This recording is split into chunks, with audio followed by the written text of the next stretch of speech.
খুব বেশি বিপদে আছেন, দেয়ালে পিঠ থেকে গেছে, পৃথিবীতে কোনো মানুষের কাছ থেকে সহায়তা পাওয়ার আশা ছেড়ে দিয়েছেন, অসুবিধা নাই। এই তিনটা আমলকে আপনি নিজের জন্য বাধ্যতামূলক করেন, ইনশাআল্লাহ তাআলা হেফাজত করবেন। জীবনে বহুবার আমি আমলটা করে দেখেছি। কঠিন কঠিন বিপদে আল্লাহ তাআলা কিভাবে উদ্ধার করেছেন আমি নিজে অবাক হয়ে গেছি, সারপ্রাইজড হয়ে গেছি। নবী করিম সাল্লাল্লাহু আলাইহি সাল্লাম বলেছেন, তার যে কোনো বিপদ থেকে বের হওয়ার জন্য আল্লাহ তাআলা নিজে পথ দেখায় দেন। এমন ভাবে পথ দেখাবেন সে কল্পনাও করবে না। বহুবার আমল করে দেখেছি আমি, হাতে হাতে পেয়েছি আলহামদুলিল্লাহ। কোন বিপদে পড়লে দোয়া ইউনুস খতম করে দোয়া করা যাবে কিনা? দোয়া ইউনুস এটা যে কোনো বিপদে পড়াটা হাদিস এবং কোরআন উভয়টি দ্বারায় প্রমাণিত। কোরআনে কারিমে আল্লাহ রাব্বুল আলামিন বলেছেন, ওয়া কাযালিকা নুনজিল মুমিনিন।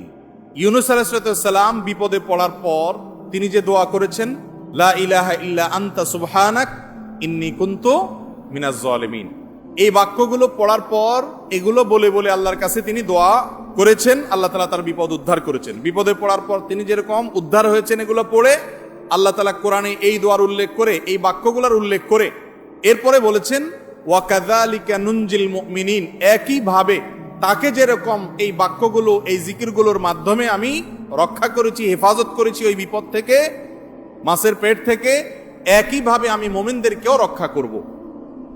নবী করিম সাল্লাল্লাহু আলাইহি সাল্লাম বলেছেন যে ইউনুস ইবনে মাত্তা তিনি যে এই বাক্যগুলো দিয়ে আল্লাহর কাছে বিপদ থেকে উদ্ধারের পথ খুঁজে পেয়েছেন, সেগুলো তোমরা পড়বে তোমাদের বিপদে আপদে। এজন্য বিপদ আপদ, বিশেষ করে কঠিন বিপদে আপনি যদি পড়ে যান তাহলে মুক্তি লাভের জন্য দোয়া ইউনুস বেশি বেশি পড়বেন। এর পাশাপাশি আরো দুটি আমলের কথা বলতে পারে, যেটা আমার জীবনে বহুবার আমল করে দেখেছি আমি, হাতে হাতে পেয়েছি আলহামদুলিল্লাহ। এক নম্বর হলো দোয়া ইউনুস, আরেকটা হলো ইস্তেগফার। এটাও হাদিসে আসছে, নবী করিম সাল্লাল্লাহু আলাইহি সাল্লাম বলেছেন, মান লাজিমাল ইস্তেগফার, যে ব্যক্তি ইস্তেগফারকে লাজিম বানায় নেয়। লাজিম বানায় মানে কি? মানে পড়তেই থাকে, থামে না।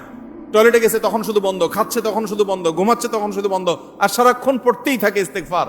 আস্তাগফিরুল্লাহ ওয়া আতুবু ইলাইহি, সাইয়্যিদুল ইস্তেগফার বা যে কোনো ইস্তেগফার, সবচেয়ে ছোট ইস্তেগফার আস্তাগফিরুল্লাহ আস্তাগফিরুল্লাহ, এটা যে পড়তেই থাকে, নবী করিম সাল্লাল্লাহু আলাইহি সাল্লাম বলেছেন, তার যে কোনো বিপদ থেকে বের হওয়ার জন্য আল্লাহ তাআলা নিজে পথ দেখায় দেন।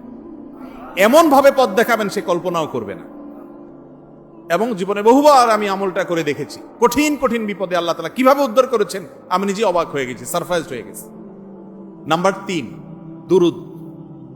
দুরুদের ক্ষেত্রেও হাদিসে একই কথা বলা আছে, যে ব্যক্তি দুরুদ বেশি বেশি পড়বে ওই ব্যক্তির সমস্ত পেরেশানি থেকে মুক্ত হওয়ার জন্য এই দুরুদ যথেষ্ট হয়ে যাবে। তাহলে 3টা আমলের কথা বললাম, দোয়া ইউনুস, লা ইলাহা ইল্লা আনতা সুবহানাকা ইন্নী কুনতু মিনাজ জালিমিন, আরেকটা হলো ইস্তেগফার বেশি বেশি, আরেকটা হলো দুরুদ। খুব বেশি বিপদে আছেন, দেয়ালে পিঠ থেকে গেছে, পৃথিবীতে কোনো মানুষের কাছ থেকে সহায়তা পাওয়ার আশা ছেড়ে দিয়েছেন, অসুবিধা নাই। এই 3টা আমলকে আপনি নিজের জন্য বাধ্যতামূলক করেন, ইনশাআল্লাহ তাআলা হেফাজত করবেন। তবে দোয়া ইউনুসের আমলের উপকারিতা পাওয়ার জন্য সেটা বিশেষ কোনো সংখ্যক বার পড়তে হবে কিনা, এই ব্যাপারে কোনো হাদিস থেকে কোনো সংখ্যার, বিশেষ কোনো সংখ্যার কথা উল্লেখ নাই। যত বেশি সম্ভব পড়বেন। দুনিয়াবি কোনো বিষয় হাসিলের জন্য অভিজ্ঞতার আলোকে, রুকিয়া হিসাবে, ঝাড়ফুঁক হিসাবে, বা দুনিয়ার কোনো কাজে আল্লাহর কাছে প্রার্থনার অংশ হিসাবে তাজরিবা দ্বারায় অনেক আমল, যেমন ঝাড়ফুঁকের মধ্যে যেরকম, রুকিয়ার মধ্যে যেরকম বিভিন্ন আমল, আয়াত, হাদিস, সংখ্যা ঠিক করে আপনার ওলামা একরাম করে করে সেটা তাজরিবা পেয়েছেন, ওই আলোকে করা যায়, সেভাবে করা যেতে পারে।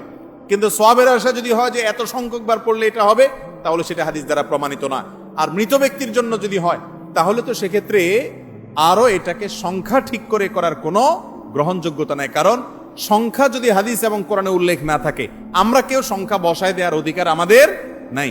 বিশেষ করে মুর্দার জন্য যে খতমের সিস্টেম আমাদের দেশে প্রচলিত আছে, এই সিস্টেম বেদাত, এবং এতে কোনোভাবেই মুর্দার কোনো উপকার হবে না। যেই বেচারা পড়াবে তার আমসালা দুইটাই যাবে। কয়দিন আগে দালম দেওবন্দ থেকে ফতোয়া বের হয়েছে বিষয়, বিশেষ করে কোরআনে কারীমের খতম করানো হয় যে সে বিষয়। তো এই জন্য মুর্দার জন্য দোয়া করে বা তার জন্য খতমের অ্যারেঞ্জ করে মুর্দার কোনো উপকারে, বিশেষ করে টাকা নিয়ে যদি আপনি করেন তাহলে সেক্ষেত্রে কোনো উপকারে আসবে না, বরং সেটা নাজায়েজ এবং গুনাহের কথা। বাকি হ্যাঁ, মুর্দার জন্য আমরা দোয়া করব এবং তাদের জন্য অবশ্যই কোরআনে কারীম তেলাওয়াত সহ আরো যে সমস্ত আমলগুলো করা যেতে পারে সেগুলো করব, কিন্তু টাকা দিয়ে নয়।